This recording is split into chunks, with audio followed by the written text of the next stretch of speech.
गौतम बुद्ध अपने शिष्यों के साथ लगातार यात्रा पर रहते थे। उन्होंने नियम बनाया था कि मॉनसून के मौसम के दौरान उन 2.5 महीनों के लिए आप एक ही जगह पर रह सकते हैं। उन सन्यासियों और भिक्षुओं के लिए जो उनके साथ थे, एक नियम था कि आपको 2 दिन से ज्यादा किसी भी जगह पर नहीं रहना चाहिए। आमतौर पर भिक्षुओं को कई घरों में आसरा दिया जाता था, इसलिए उन्होंने ये नियम बनाया कि 2 रात से ज्यादा आप एक घर में नहीं रह सकते, वरना उस परिवार पर काफी बोझ पड़ेगा। वो 10 लोगों को आसरा दे रहे हैं, आप वहां 1 महीने के लिए मत रुकिए। सिर्फ 2 दिन। होना तो ये 1 दिन चाहिए था, लेकिन 2 इसलिए क्योंकि आप इतना लंबा सफर तय करके आए हैं, थोड़ा आराम मिल जाए। लेकिन मॉनसून के मौसम के दौरान उन्होंने कहा कि 2 से 2.5 महीने तक आप एक ही जगह पर रह सकते हैं, क्योंकि मॉनसून के मौसम के दौरान जंगलों के रास्तों से होकर गुजरना खतरनाक होगा और कई लोगों की जान भी जा सकती है। तो ये एक ऐसा ही समय था। वो एक बड़े शहर में ठहरे और वो बहुत सारे घरों में रहने लगे। भिक्षु लोगों से भिक्षा मांगने के लिए बाहर निकले। आनंद या आनंद तीर्थ, जिस नाम से उन्हें जाना जाता था, वो भिक्षु बनने से पहले गौतम के बड़े भाई हुआ करते थे।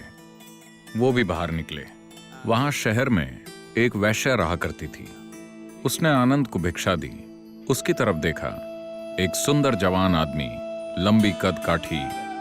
उसने कहा, मैंने सुना है कि भिक्षु कई घरों में रहने की जगह ढूंढ रहे हैं, तुम मेरे यहां आकर क्यों नहीं रहते? आनंद ने कहा, मुझे कोई दिक्कत नहीं है, लेकिन मुझे बुद्ध से पूछना होगा कि मुझे कहां रहना चाहिए। तब उसने उसे ताना मारते हुए कहा, ओह, तुम अपने गुरु से पूछने वाले हो, जाकर पूछो, मैं भी देखूं कि वो क्या कहते हैं। तो आनंद अपने दिन भर की भिक्षा लेकर वापस पहुंचे। गौतम बैठे थे।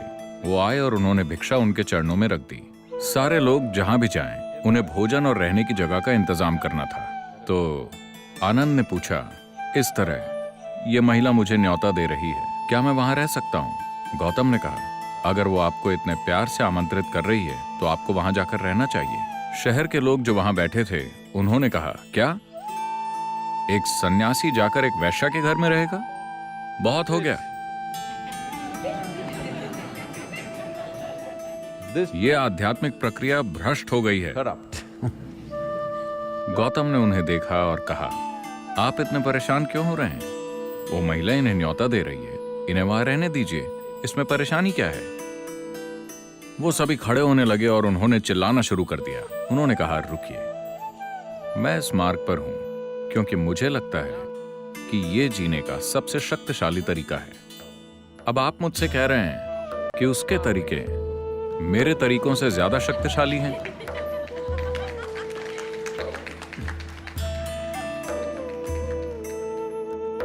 अगर यही सच है तो मैं भी जाकर उसके साथ शामिल हो जाता हूं। मैं यहां हूं क्योंकि मुझे लगता है कि यह जीने का सबसे अनमोल और शक्तिशाली तरीका है। अगर आपको लगता है कि उसके तरीके मेरे तरीकों से बेहतर हैं, तो मुझे भी वहां जाकर शामिल हो जाना चाहिए, क्योंकि अगर आप एक सच्चे साधक हैं तो ऐसा ही होना चाहिए। अगर आपको कहीं ज्यादा ऊंची चीज मिलती है तो आपको वहां जाना चाहिए। फिर लोग चिल्लाने लगे और कुछ लोग चले भी गए। फिर आनंद गए और उसके साथ रहने लगे। मॉनसून का समय था, बारिश की वजह से ठंड बढ़ जाती है। आनंद ने पतली सी धोती पहनी हुई थी, तो उसने उन्हें एक अच्छा सा रेशम का कपड़ा दिया। उन्होंने खुद को ढक लिया। तब लोगों ने देखा, देखो वो तो गया। उसने बढ़िया खाना बनाया और उन्हें परोसा। उन्होंने खा लिया। फिर शाम को उसने उनके लिए नृत्य किया। वो बैठे रहे, बहुत ध्यान से देखते हुए, पूरी सतर्कता के साथ। फिर जब लोगों ने संगीत सुना, अब तो खेल खत्म। चीजें ऐसे ही चलती रहीं। जब वक्त खत्म हो गया, जब बारिश बंद हो गई, जब जाने का वक्त आया, तब आनंद गौतम के पास आए और उनके साथ एक महिला भिक्षु थी।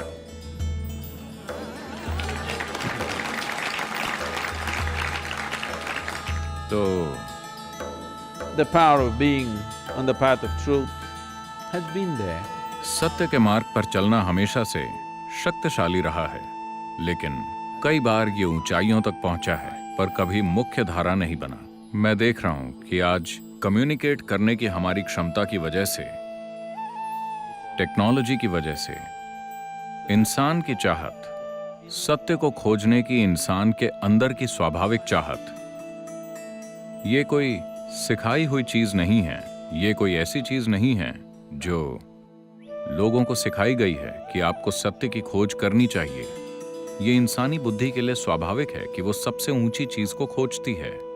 किसी भी इंसान को अगर एक मौका दिया जाए ये चुनने का कि या तो यहां रहिए या वहां, तो वो हमेशा कहेगा मैं वहां रहना चाहता हूं। अभी हो सकता है कि वो यहां फंसा हुआ हो, पर उसकी इच्छा हमेशा सबसे ऊंची जगह पहुंचने की होती है।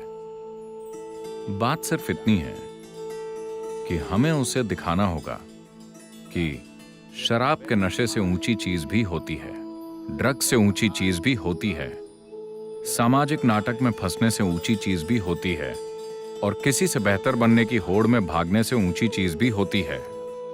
हमें बस उसे यह दिखाना होगा, हमें उसे यह समझाना होगा कि एक ज्यादा ऊंची संभावना मौजूद है। हमेशा से बहुत से ऋषि, संत, योगी और गुरु ऐसा करते आए हैं, लेकिन जैसा कि मैंने कहा, वो सज्जन लोग थे। उनके पास मेरे जैसी आवाज नहीं थी।